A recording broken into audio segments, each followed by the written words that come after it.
구글이 쓰던 구글은 끝났다. 예.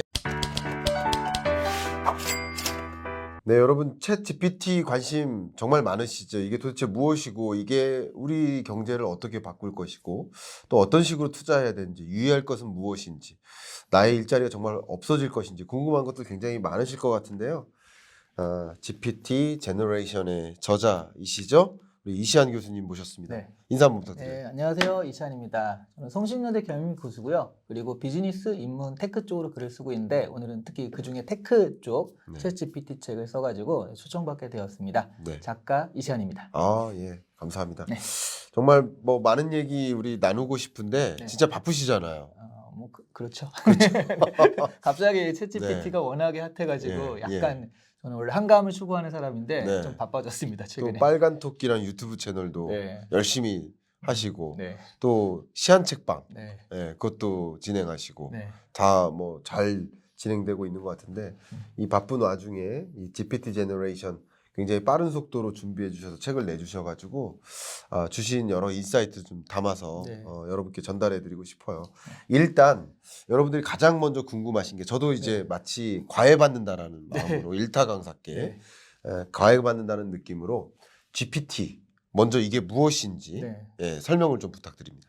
그러니까 GPT가 그래서 준말이에요. 네. 제너레이티브, 프리트레인드, 그리고 트랜스포머. 요거의 준말 앞에 GPT거든요. 이거를 그냥 한국으로 직독직해하면 미리 학습된 생성형 변환기 이렇게 돼버리거든요. 미리 학습된 생성형 변환기. 그래서 약간 트랜스포머가 옛날에 어르신들은 도란스라고 그랬잖아요. 그런 거 변압기처럼 이게 뭘까 싶은데 말하자면 트랜스포머는요 이런 변압기나 변환기라는 개념이 아니라 그냥 AI의 한 기술인 거예요. AI를 찾아낸 기술인 거고 기술 이름인 거고요. 그럼 앞에 게 중요한데 미리 학습된이야 뭐 당연히 그 데이터를 가지고 하는 거니까 생성형이라는 게 중요한 겁니다. 생성형. 그래서 말하자면 미리 학습된 이런 데이터들을 가지고서 세상에 없던 것들을 창조해내는 AI 기술이다. 이렇게 생각하시면 돼요. 놀랍네요. 저는 개인적으로 챗 GPT를 이런 식으로 받아들이고 있는데 저도 이제 사용을 해보니까 우리가 정보를 탐색할 때 과거에는 이제 신문에서 그 정보를 탐색했어요. 그리고 이제는 포털에 검색을 해요. 근데 이제는 챗 GPT가 찾아준다. 네, 맞습니다. 이렇게 생각하고 있거든요. 그 패러다임이 바뀌죠. 그럼 챗 GPT는 검색하면 그 여러 정보 중에 내가 찾아가는 게 아니라 계속 물어봐서 얘가 답변해 준다. 이런 느낌. 과외 교사가 생긴다. 맞습니까? 근데 거기서 이제 굉장히 중요한 개념이 하나만 더 들어가시면 완벽하게 중요한 거. 거예요. 그러니까 이걸 얼핏 생각하면 그 구글 같은 경우에 우리가 찾아보잖아요. 그러면 가령 우리가 여기서 우리가 지금 찍고 있는 합정동이니까 점심을 먹어야 되잖아요. 합정동 맛집 하면은 구글이나 네이버가 찾아줄 거예요. 맞아요. 합정동 맛집 이렇게. 그걸 보면서 내가 딱 보면서 이거 괜찮은데 이거는 광고야 이런 식으로 판단을 하잖아요. 그게 얼핏 생각하면 챗 GPT가 찾아진다 그러면 그거를 그 중에 하나를 끌어내가지고 얘를 보여주는구나라고 생각하고 싶단 말이죠. 그렇죠. 그게 아닌 거예요. 그래서 생성형이라는 게 세상에 없던 거잖아요. 그러니까 예를 들어 고양이 그림이 필요하다.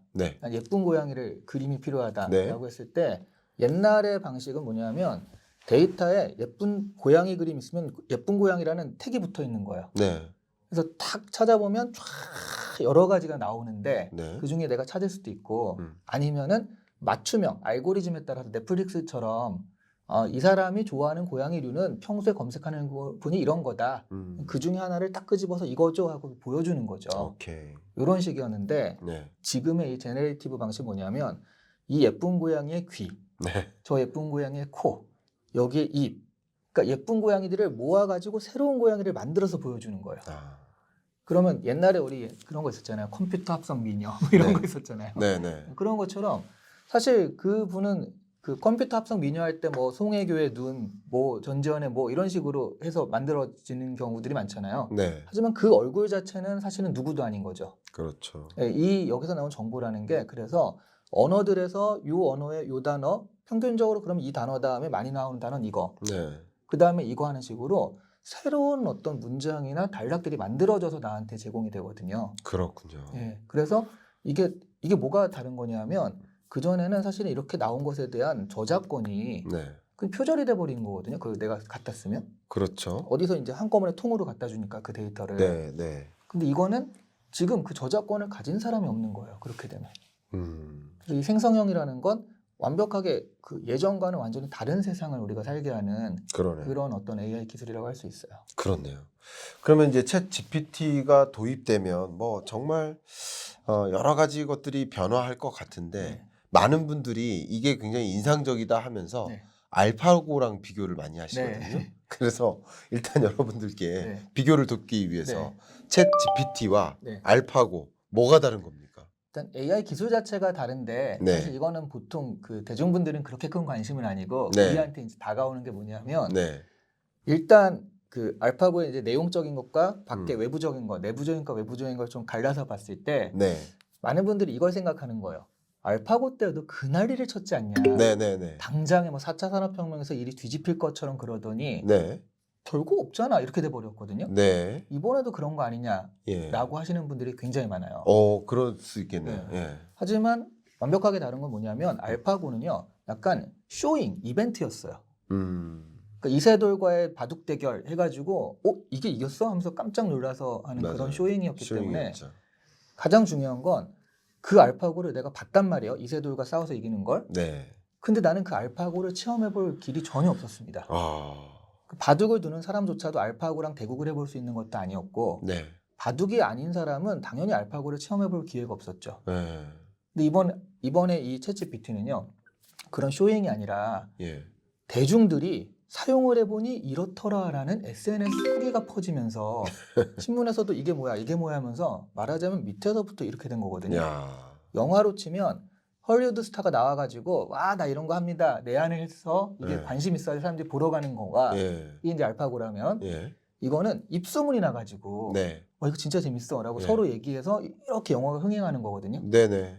그럼 말하자면 이런 헐리우드 내한 스타가 왔을 때는 1, 2주는 잘 될 수 있는데 영화의 내용이 안 따라가면 그 다음엔 안 되잖아요. 그렇죠, 그렇죠. 근데 이런 경우에는 입소문으로 된 거기 때문에 이거는 잘 될 수밖에 없는 거예요. 영화가 너무 좋으니까. 그러네요. 가장 중요한 건 저희가 이렇게 얘기를 했단 말이죠. 네.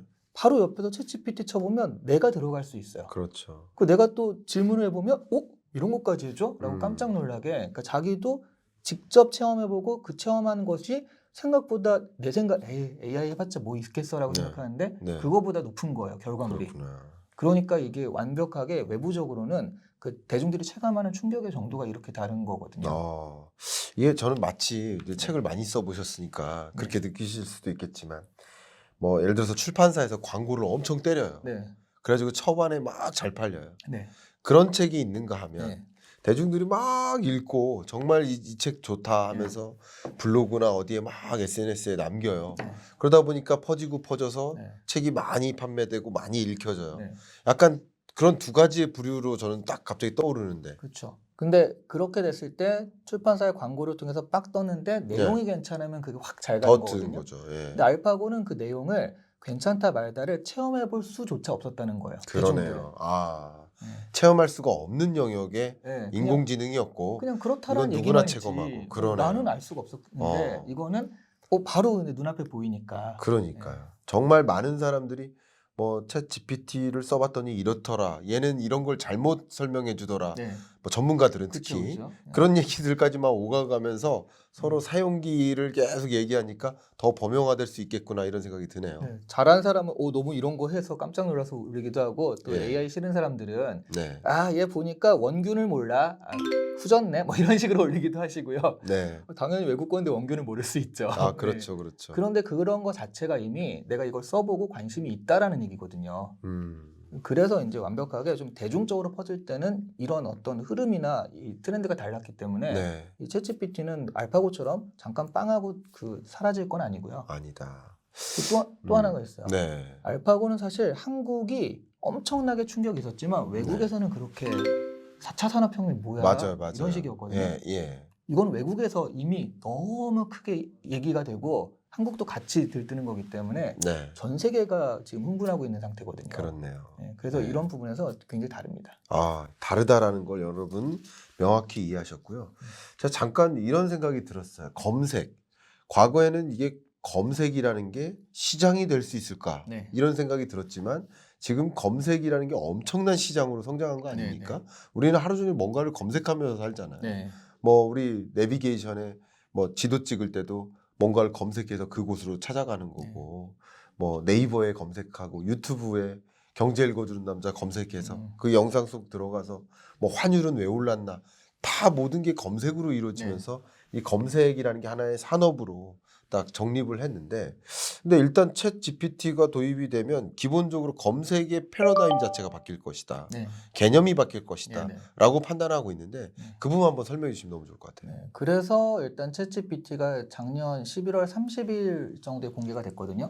12월 첫째 주인가 둘째 주에 인디펜던트지에 어떤 기사가 나왔냐면 구글 is done. 구글은 끝났다. 이걸 보고 이게 너무 편하고 좋은데 이렇게 가면 검색 광고가 붙을 곳이 없다는 거죠. 사실 우리가 그 포털 사이트들은요 한 번에 검색이 안 되는 걸 좋아해요. 왜냐면 클릭해서 한 번 넘어가면 또 광고가 붙을 곳이 많아지거든요. 그렇죠. 두 번, 세 번. 근데 너무 그걸 클릭을 많이 하면 또 불편하니까 그 밸런스를 찾는 거거든요. 그러면 사실은 포털들은 그렇게 많이 여러 가지를 보여줌으로써 검색 광고를 붙여가지고 돈을 버는데 그것도 이제 몇십 초씩 벌잖아요. 근데 이러는 질문을 하면 거기에 대한 답이 바로 나오니까 그러면 이 검색이라는 걸 광고를 붙일 곳이 없다는 거죠. 그러다 보니까 유튜브만 해도 유튜브를 했을 때 앞뒤로 영상 광고가 붙고 밑에 그 자막 광고도 붙고 그럴 수 있는데 이거는 그냥 답이 나와버리는 거니까. 그러니까 광고를 붙일 곳이 없으니까 대중들 입장에서는 내가 원하는 답을 한 번에 찾아주니까 너무 편하고 광고도 덜 붙으니까 좋고 그렇네요. 대중들 입장에서는 이걸 안 쓸 이유가 없는데 그러면 기존의 검색 시장은 어떻게 되느냐라고 했을 때 이제 그래서 구글이 쓰던이라는 말이 나온 거고요. 그렇군요. 구글은 원래 이 트랜스포머란 기술을 구글이 처음 개발한 거예요. 그걸 이제 오픈해가지고 이걸 가지고 썼는데 그렇다는 얘기는 구글이 이런 기술이 이미 있다는 얘기거든요. 그런데도 이걸 안 한 거는 마치 옛날에 우리 그 코닥이라든가 폴라로이드 망할 때 사실 전자카메라 기술 다 있었잖아요. 근데 이걸 하면 우리 필름 이제 더 못 팔아먹는다. 그래가지고 얘네들이 기술을 갖고 있음에도 그걸 안 했잖아요. 안 했죠. 카니발리즘 때문에. 약간 지금 비슷한 상황인 거죠. 맞아요. 구글에서 그걸 가지고는 있지만 이걸 푸는 순간 이게 안 된다는 거 알기 때문에 이걸 풀면 우리 광고 수입이 다 끝난다. 그러니까 이걸 풀 수가 없다. 마치 우리 코닥에서도 우리 필름 산업의 그 최강자였는데 디지털 카메라 기술을 개발했는데 이걸 보급하면 우리 필름은 못 판다. 그러니까 이거 하지 말자 이렇게 했다가 결국 디지털 카메라 기술은 여기까지 온 거고 스마트폰으로 갔고 그 자리에 머물러 있다가 이 필름 시장이 간 거 아닙니까? 완전히 간 거 아닙니까? 그래서 지금 화장품 만들고 옷 만들고 코닥은 그러고 있죠. 코닥 옷 입고 계신 분도 가끔 계시고요. 어쨌든 그런 변화 속에 우리는 놓여져 있다 이런 생각이 드는데 특히 우리 경제 읽어주는 남자 채널을 보시는 분들은 굉장히 이 경제나 산업의 패러다임이 어떻게 바뀌고 있나에 관심이 많고 또 그것에 함께 어떤 기업에 투자를 해야 되나 이런 생각들도 많이 하세요. 그래서 기본적으로 제가 궁금한 게 그러면 챗 GPT가 이렇게 확산되고 보급되고 하는 과정에서 어떤 기업들이 가장 이득을 볼까? 근데 이게 장단기로 좀 나눌 필요가 있을 것 같아요. 그러니까 장기적으로 보면 여전히 구글이나 메타는 강자입니다. 왜냐면 데이터가 있거든요. 그러네요. 챗 GPT 기본은 그 데이터가 많고 크고 좋아야지 결과물이 좋은 거예요. 그 데이터 자체가 후지면 내가 했는데 뭐 임진왜란 때 제일 최고의 장수 누구야? 원균 이렇게 나와버릴 수 없는 거예요. 그러니까 이렇게 나올 수밖에 없게 말하자면 데이터가 이제 많지 않으면. 데이터가 많으면 그 평균을 찾아가거든요. 그런다고 봤을 때 구글은요. 가장 많은 데이터에 접속할 수 있는 곳이거든요. 이미 가진 것도 많고. 그러니까 지금 초반기에 바드 잘못 공개해서 좀 약간 전 거거든요. 근데 이거가 한 몇 년 지나면 구글의 어떤 데이터라든가 이런 걸 바탕으로 새로운 어떤 지금 패러다임이 바뀌는 거잖아요. 새로운 패러다임에서도 전 유리할 수 있다라고 보거든요. 그리고 메타 같은 경우도 지금 뭐 메타버스니 뭐니 해가지고 역시 좀 절고 있는데 SNS의 자료가 진짜 많아요. 근데 챗GPT가 이런 거죠. 내가 오늘 점심 때 그럼 합점역에서 뭘 먹을까라고 했을 때 여기선 제일 잘 나가는 게 이겁니다 라고 해도 되지만 근데 좀 더 나한테 맞춤이 되면 지금은 여기까지는 안 돼 있어요. 근데 SNS나 이런 걸 통해 가지고 나한테 데이터가 맞춤이 되면 아, 이 사람 어저께 뭘 먹었고 그저께 뭘 먹었고 평균적으로 한 1년을 보니까 뭐를 좋아하는 사람이다를 아는 거예요. 네네. 그 SNS를 분석하면. 그렇겠네요. 그러니까 아, 그러면 오늘 날씨나 이런 걸 보니까 이게 우동이 제일 좋겠네라고 추천을 해줄 수 있습니다. 그럼 역시 SNS 자료가 많다라는 건 개인화 맞춤에 대해서 나한테 추천해줄 수 있는 정확도가 높다는 얘기거든요. 메타 같은 경우도 장기적으로 봤을 때는 데이터가 있기 때문에 괜찮다. 이게 이제 어떤 장기적인 거고요. 단기적으로 봤을 때는 역시 이미 많이 올라 있더라고요. 그러니까 옛날에 또 우리 서부시대 때 금 캐는 사람이 아니라 네. 금을 캐고 곡괭이 파는 사람들이 더 돈을 벌었잖아요. 금을 패는 장비죠. 네. 네. 그 대표적인 장비가 엔비디아잖아요. 그렇죠. 네. 엔비디아 같은 경우는 이미 너무 많이 올라 있는데 더 오를 거예요. 네. 왜냐하면 구글도 이제 해야 되고 네. 메타도 해야 되고 네. 그 지금 오픈 AI가 이렇게 떠가지고 챗GPT 이러지만 이러면서 같이 뜨는 게 있어요. 생성형 AI들이 그림도 이게 되네? 네. 음악도 이게 되네? 라고 하면서 지금 같이 뜨고 있거든요. 네. 그런 것들의 그 곡괭이들이 그 GPU, 네. 엔비디아잖아요. 그렇죠. 엔비디아도 뜰 거고요. 예. 그다음에 아마존의 AWS라든가 예. 그런 서버 같은 경우도 데이터니까 엄청 많거든요. 그렇죠. 지금. 그렇죠. 지금 전 세계에서 몇 천만 명이 막 이렇게 접속을 해버리니까 이게 점점점 더 서버가 강해질 수밖에 없고. 클라우드. 예. 클라우드를 더 확대 보급할 수밖에 없겠죠. 그렇죠. 기업들은 그 클라우드 서비스에 더 많은 투자를 할 수밖에 없는 거네요. 네. 그러면 대부분의 우리 국내 기업들도 이 아마존 AWS 클라우드를 많이 활용하고 있는데 결국 데이터가 가장 중심이 될 테니까 당연히 아마존 AWS도 네. 매우 유망하게 될 수밖에 없겠네요. 그렇죠. 예. 네. 아마 한 몇 년 지나면 아마존은 그 물건 네. 파는 데가 아니라 예. 그 데이터 창고를 파는 데가 아닐까. 예. 지금 뭐 AWS도 이미 그렇죠. 이미 그렇게 와 있기 때문에 네. 정말 여러분들은 덜 체감하실 수도 있겠지만 기업은 이 데이터를 이게 사실 유튜브조차도 이 데이터를 USB에 저장한 게 아니잖아요. 그렇죠. 하드웨어 저장한 게 아니잖아요. 어딘가에 저장되어 있는 거잖아요. 네. 이게 결국 이 클라우드의 개념 아니겠습니까? 네. 그러니까 이 클라우드 시장은 더 커질 수 있을 수밖에 없고 네. 이런 데이터로의 어떤 새로운 정말 데이터가 새로운 자원이구나. 저 이런 생각이 더 드네요. 갈수록. 예. 과거의 자원은 석유였다면 우리 미래의 자원은 데이터다라고 하는데 이 챗 GPT 시대는 더더욱이나 이 데이터는 자원이 되겠다 이런 생각이 드네요. 결국 데이터를 어디에 저장할 것인가, 그죠? 그리고 챗 GPT를 활용하기 위한 그 장비 영역도 우리가 투자 관점에서 관심을 가져야 되겠다 이런 생각이 저도 많이 듭니다. 여러분 또 도움이 됐을 것 같고요.